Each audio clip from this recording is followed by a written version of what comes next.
Hello दोस्तों, कैसे हो आप। मैं राजू अपने चैनल डेली एग्जाम प्रिपरेशन में स्वागत करता हूं। और हम ला चुके हैं यूपी पुलिस के लिए हिंदी के कुछ क्वेश्चन जो कि अति महत्वपूर्ण है। तो आइए शुरू करते हैं पहले क्वेश्चन से। सूरदास के गुरु कौन थे? तो सूरदास के गुरु कौन थे? तो ये थे हमारे वल्लभाचार्य जी। ऑप्शन नंबर सी राइट हो जाएगा। क्वेश्चन नंबर दूसरा है, छंद पढ़ते समय आने वाले ब्राह्म को क्या कहते हैं? तो क्या कहते हैं उसको कहते हैं यति। ऑप्शन नंबर बी हो जाएगा। क्वेश्चन नंबर 41 तीसरा है, विश्लेषण शब्द जिस संज्ञा या सर्वनाम की विशेषता बतलाते हैं उसे क्या कहते हैं? तो उसको क्या कहते हैं? उसको कहते हैं विशेष्य। जो विशेषण शब्द जिस संज्ञा का सर्वनाम की विशेषता बताते हैं उसे विशेषण कहते हैं, विशेष्य सॉरी। ऑप्शन नंबर बी हो जाएगा। और जो विशेष्य की विशेषता बताता है उसे प्रिय विशेषण कहते हैं।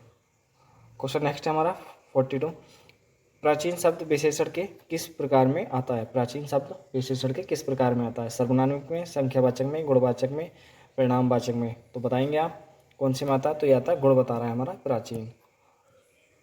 संख्यावाचक में संख्या बताता है। नेक्स्ट क्वेश्चन हमारा, अभ्यास का विशेषण रूप है।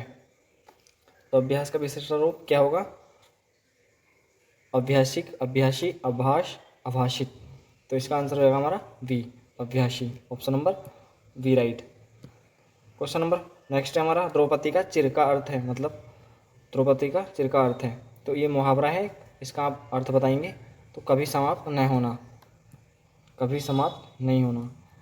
नेक्स्ट क्वेश्चन है हमारा, कूप मंडूक होने का अर्थ है। कूप मंडूक का अर्थ है हमारा ऑप्शन नंबर डी हो जाएगा, सीमित ज्ञान या सीमित अनुभव होना।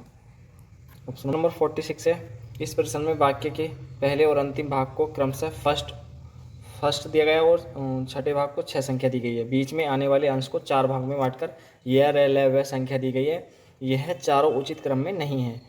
अच्छा, यह रे ले वह नहीं है उचित क्रम में, जबकि फर्स्ट और 6 उचित क्रम में है। तो हमें इन चारों को लगाना है उचित क्रम में, एक शुद्ध वाक्य बनेगा। तो बनाते हैं हम। पहला तो ये जुड़ जाएगा, सामाजिक जीवन में क्रोध की जरूरत पड़ती है। बिल्कुल मैच हो रहा है। यदि क्रोध ना हो तो फिर यह जाएगा हमारा, यदि क्रोध ना हो तो मनुष्य दूसरों के द्वारा पहुंचाए जाने वाले बहुत से कष्टों की चिर निवृत्ति का उपाय ही ना कर सके। सब मैच हो गए हमारे। तो ऑप्शन नंबर ए होगा, option number A. Next question हमारा, दिए गए वाक्यांश के लिए एक शब्द का चयन कीजिए। पूरब और पश्चिम के बीच की दिशा को क्या कहते हैं? पूरब और पश्चिम की दिशा को हम ईशान कहते हैं। ऑप्शन नंबर बी हो जाएगा। क्वेश्चन नेक्स्ट हमारा, वल्य शब्द का अर्थ चिन्हित कीजिए। वल्य क्या हो जाएगा? गोलाकार घेरा, गोलाकार घेरा। ऑप्शन नंबर बी राइट हो जाएगा। नेक्स्ट क्वेश्चन हमारा, दिए गए शब्द में से अवयवी भाव समास का चयन कीजिए। तो कौन सा होगा हमारा? ऑप्शन नंबर बी हो जाएगा, आजीवन। नेक्स्ट क्वेश्चन हमारा, ठीक समय पर आ जाना में कौन सा कारक है? ठीक समय पर आ जाना, तो ये आ रहा है ऑप्शन नंबर डी, अधिकरण। इसमें आ रहा मे पर अधिकरण होता है, अधिकरण मे पर होता है। नेक्स्ट क्वेश्चन हमारा, मंदिर मंदिर युग्म का उपयुक्त अर्थ वाला युग्म कौन सा होगा? तो आप बताएंगे इसमें कौन सा है। तो इसमें है हमारा ऑप्शन नंबर डी, पहले का हो जाएगा देवालय और दूसरे का हो जाएगा मंदिर और मदिरा, अश्वशाला। ऑप्शन नंबर डी हो जाएगा। नेक्स्ट क्वेश्चन हमारा, निम्नलिखित में से मिश्रित वाक्य है। तो कौन सा है हमारा इसमें मिश्रित वाक्य? पहचानेंगे हम। मेरे आते ही वर्षा होने लगी, उसके जाने के बाद वर्षा होने लगी, वह घर से निकला और वर्षा होने लगी, जो ही वह घर से निकला वर्षा होने लगी। ऑप्शन नंबर डी राइट हो जाएगा हमारा। नेक्स्ट क्वेश्चन है हमारा, ये हमारे काव्यांश को पढ़कर निम्नलिखित प्रश्नों के उत्तर दीजिए। आज बरसों बाद उठी है इच्छा, हम कुछ कर दिखाएं, एक अनोखा जश्न मनाएं, अपना कोर अस्तित्व जमाएं। आज बरसों बाद सूखे पत्तों पर बसंत ऋतु आई है, विचार रूपी कलियों पर बहार खिलाई है, गहनता की फसल लहलाई है, शायद इसी कारण आज बरसों बाद उठी है इच्छा, हम कुछ कर दिखाएं, अपना कोरा अस्तित्व जमाएं। तो इसमें कवि कह रहा है, कवि कुछ क्वेश्चन पूछ रहा है तो हम बताएंगे। कवि के मन में इच्छा उत्पन्न होती है कुछ महत्वपूर्ण कार्य करने की, मन से बातें करने की, खुशियां मनाने की, अपनी पहचान बनाने की। तो इसमें हमारा हो जाएगा कुछ महत्वपूर्ण कार्य करने की, आओ कुछ कर दिखाएं। तो मतलब कुछ महत्वपूर्ण कार्य करने की इच्छा जागी है। सूखे पत्ते प्रतीक है, सूखे पत्ते हैं प्रतीक, किस चीज़ के? पतझड़ के, मन के, सूनेपन के, अकाल के या सुसुप्तता के? तो यह मन के, सूनेपन के। Option number C. किन कलियों पर बाहर का आगमन हुआ है? तो भाव रूपी कलियों पर, छोटी नई कलियों पर, विचारों की कलियों पर, शुष्क कलियों पर। तो ये हुआ है हमारी विचार रूपी कलियों पर, विचारों की कलियों पर। ऑप्शन नंबर बी राइट हो जाएगा। नेक्स्ट क्वेश्चन हमारा, गहनता की फसल में कवि का क्या हास्य है? गहनता की फसल में कवि का क्या हास्य है? विचारों में परिपक्वता, अपना अस्तित्व, लहलहाती फसल, विचारों की गंभीरता।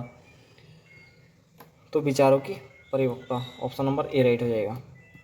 रिक्त स्थान हेतु दिए गए विकल्पों में उचित विकल्प चुनिए। रामू की अपेक्षा केवल इसलिए हुई, उपेक्षा इसलिए हुई क्योंकि राजीव उसकी अपेक्षा अधिक बुद्धिमान है। तो इसमें ऑप्शन नंबर सी हो जाएगा, उपेक्षा आएगा फिर अपेक्षा आएगा। निम्नलिखित पंक्ति में सही अलंकार का चयन कीजिए। पानी बिच मीन प्यासी, मोही सुनी सुनी आवे हाशी। तो इसमें हम बताएंगे कौन सा अलंकार है। इसमें है ऑप्शन नंबर सी अलंकार, विषयोक्ति।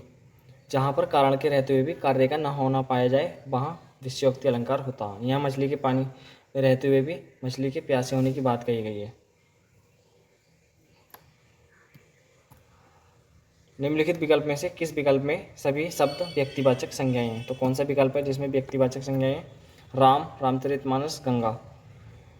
कृष्ण, कामयानी, मिठास, लखनऊ, आम, बुढ़ापा, सुंडीय, ममता, वकील, पुस्तक। तो आप बताएंगे इसमें ऑप्शन नंबर ए राइट हो जाएगा। इसमें राम एक व्यक्ति का नाम है, रामचरितमानस एक पुस्तक का नाम है, एक नदी का नाम है गंगा। तो ऑप्शन ए हो जाएगा। निम्नलिखित वाक्य में क्या गंगा का पर्यायवाची नहीं है? तो गंगा का पर्यायवाची कौन सा नहीं पूछा है इसमें? मंदाकिनी हो जाएगा, भगीरथी होगा, सरस्वती हो जाएगा, कालिंदी नहीं होगा। यमुना का पर्यायवाची है कालिंदी। नेक्स्ट क्वेश्चन है हमारा, सही वर्तनी शब्द का चयन कीजिए। तो सही वर्तनी क्या हो जाएगी हमारी? तो इसमें हो जाएगा श्रृंगार। मातृभूमि भी गलत है, मुश्किल भी गलत है, अवनति भी गलत है। नेक्स्ट क्वेश्चन है हमारा, समूहार्थक शब्द चिन्हित कीजिए।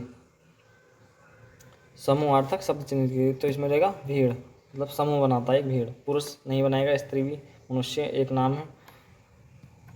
आंशिक शब्द में प्रत्यय क्या है? आंशिक में आप प्रत्यय बताएंगे क्या है? तो इसका हो जाएगा सी आंसर, इक। आंशिक इक हो जाएगा सी। नेक्स्ट क्वेश्चन हमारा, नीचे दिए गए वाक्य के त्रुटि पूर्ण खंड को चिन्हित कीजिए। यदि कोई त्रुटि ना हो तो डी भाग को चिन्हित कीजिए। पुलिस द्वारा चोरी का माल बरामद हो गया, कोई त्रुटि नहीं है। तो इसमें क्या लगता है? शुद्ध वाक्य पुलिस, शुद्ध वाक्य ये होगा इसमें, पुलिस द्वारा चोरी का माल बरामद किया गया। ऑप्शन नंबर सी हो जाएगा। हो गया, किया गया, ऑप्शन नंबर सी। वधु मर्मी का संधि विच्छेद क्या होगा? तो क्या होगा इसका? इसका हो जाएगा ऑप्शन नंबर बी, वधु उर्मी। भिन्नार्थक शब्द का चयन कीजिए। भिन्नार्थक शब्द का चयन कीजिए। पावक, अनिल, अनल, कृषाणु। तो इसका हो जाएगा हमारा 66 का B answer, Anil. Option number B, Anil. Next question है हमारा, हर्ष का विलोम बताइए। हर्ष का क्या होता है? तो हर्ष का होता है खुशी। हर्ष का विषाद, सॉरी, हर्ष का विषाद हो जाएगा, हर्ष का विषाद हो जाएगा। क्वेश्चन नेक्स्ट है हमारा, गदला, मैल, गदला, मैला, मलिन किस शब्द के पर्यायवाची हैं? तो किस शब्द के हैं ये? तो ये हमारे पंकिल के। ऑप्शन नंबर सी हो जाएगा। नेक्स्ट क्वेश्चन है, कर्कश का विलोम नीचे दिए गए विकल्प में से कौन सा हो जाएगा? कर्कश का क्या हो जाएगा? कर्कश का हो जाएगा हमारा मधुर। Option number C. Next question है हमारा, वाक्यों के लिए एक उचित विकल्प चुनें। जो इंद्र पर विजय प्राप्त कर चुका हो उसे क्या कहते हैं? तो उसे कहते हैं हम इंद्रजीत। नेक्स्ट क्वेश्चन है, उच्च कुल में पैदा व्यक्ति, तो उसको क्या कहते हैं? उच्च कुल में पैदा व्यक्ति को कुलीन। नेक्स्ट क्वेश्चन है हमारा, इस बार तुम्हें दीर्घायु दे अर्थ के आधार पर वाक्य का भेद बताइए। इस बार तुम्हें दीर्घायु दे, तो इसमें हो जाएगा हमारा इच्छावाचक, उसकी इच्छा जाग रही है, वो आपको कुछ कह रहा है। श्री गणेश का विलोम शब्द क्या होगा? श्री गणेश का हो जाएगा हमारा इति श्री। जब हम किसी भी चीज़ को हम शुरू करते हैं शुभ कार्य के लिए, तो हम उसको कहते हैं श्री गणेश, मतलब इति श्री।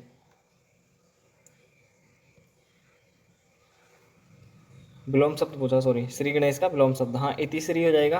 और श्री गणेश कोई शुभ कार्य के लिए होता है और ये किसी दुख के लिए। नेक्स्ट है हमारा फूल का पर्यायवाची नहीं है। फूल का कौन सा पर्यायवाची नहीं है? तो हमारा है सी आंसर, तनुजा। सुमन भी, पुष्प भी, कुसुम भी फूल का पर्यायवाची है। किस रस को राजरस कहा जाता है? तो किस रस को कहा जाता है? तो ये कहा जाता है श्रृंगार रस को। ऑप्शन नंबर सी हो जाएगा सही आंसर, श्रृंगार रस को। तो आशा करते हैं क्लास अच्छी लगी होगी, तो लाइक कीजिए एंड सब्सक्राइब कीजिए। धन्यवाद।